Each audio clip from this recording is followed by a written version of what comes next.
born and raised in Las Vegas, Nevada. My dad was stationed in Japan for the military and met my mom there. And then he brought my mom back, and they were classic Vegas. My dad worked in the casinos.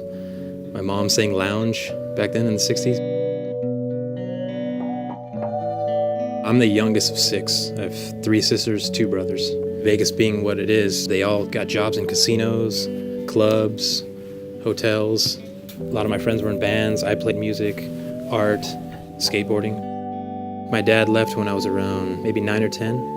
And from that point, my mom basically raised all 6 of us. Me being the youngest, of course, it was definitely hard to be heard. In a way, it led to me being really shy. You know, I was that kid where the teacher called on me and I would just start stuttering. And I look back and I still have those anxieties, but man, when I found skateboarding is when I really found myself within that. I found my voice. I had that freedom to basically be me and do whatever I want. And from that point on, I was a skateboarder.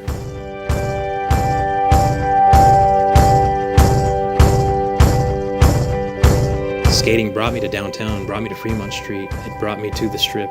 And through skating, I learned more about what Vegas is all about. Tourism, what it thrives on, money, the casinos.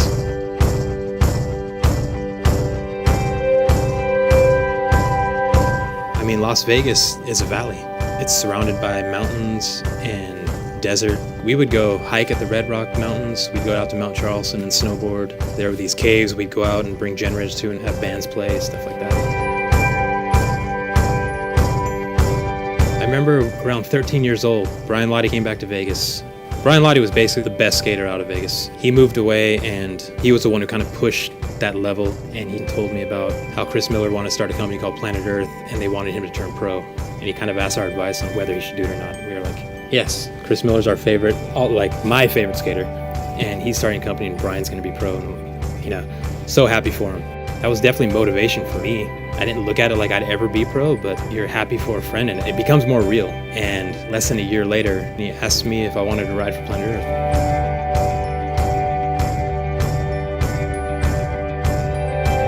As a teenager, I had my sponsor asking me to move out to California, but I was in school at the time. I have a big family. I have a lot of friends. Leaving that at that point wasn't even an option. I mean, I graduated high school. I started taking some courses in college, got a job at the skate shop, and a lot of my friends stopped skating. I remember starting to really question where I fit in with my friends even. Like I said, at this point, skateboarding was the only thing I found myself in. In 1996, I got a phone call asking me to go on a tour around the country. At this point, I've only gone to 2 other states, so I think it was perfect timing. You know, it was a time when I was really questioning what I would be doing in Vegas, and flew out to California and I jumped in the van. And that tour, it was like 4 years ago when all my friends were just so in love with skateboarding and pushing each other, and I found that love I had with other people. And I can relate to them. We had conversations about music, the same thing I did in Vegas, and I was like, man, maybe there is a life outside of Vegas.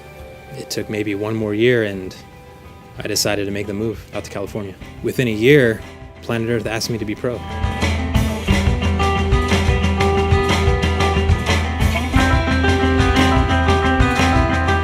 I started traveling the world and learning more about myself. And just as skateboarding taught me more about the city I grew up in, now skateboarding was teaching me about the whole world.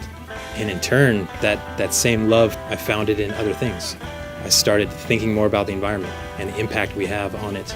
I got so sucked into it because it was this world that was all new to me. I felt myself evolving. I felt my intentions changing. My values were different. I mean, having my first daughter pretty much magnified any feeling I had about our environment. She showed me that every little step I take matters. The more I learned, the more I had to act on it. I felt guilty at this point because what I stood for was the opposite of what I was doing.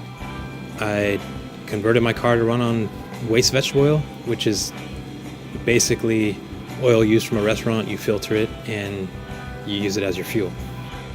Digging deeper and deeper into environmentalism led me straight to veganism. I learned about the health aspects of it. I felt the change in my body. I felt the energy. I felt balance. I felt this clarity.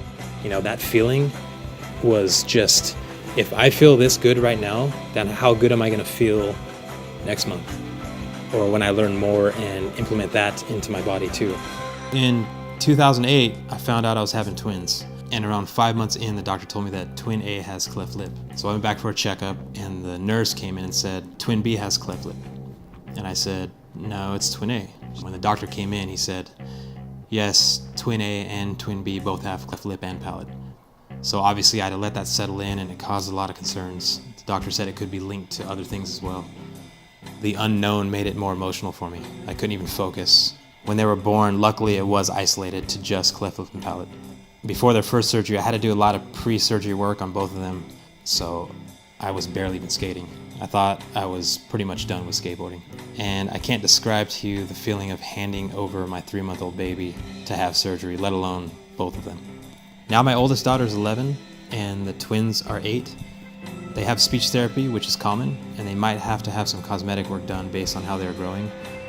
But they're just living, having fun, laughing, being kids.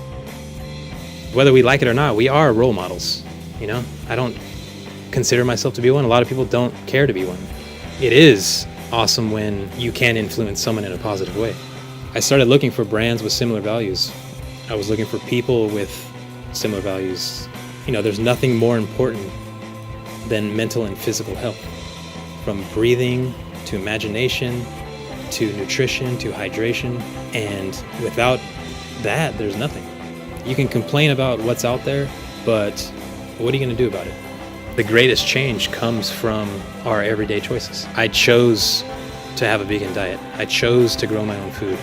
I chose to design more sustainably. I chose to convert my car. I connected so much with myself and everything around me that all my actions were aligning with my values. There is a certain responsibility that we all have. And the best way to stand against something that you don't believe in is to create an alternative that you do believe in. And that's what Villager did. There is no big check to promote this. When you take skateboarding and skateboarders and health and hydration down to the people supporting it, like I said, as role models, whether we like it or not, we can all collectively know that we are promoting something anybody can drink. We're all doing this because we believe in a healthy product, and that's a fact.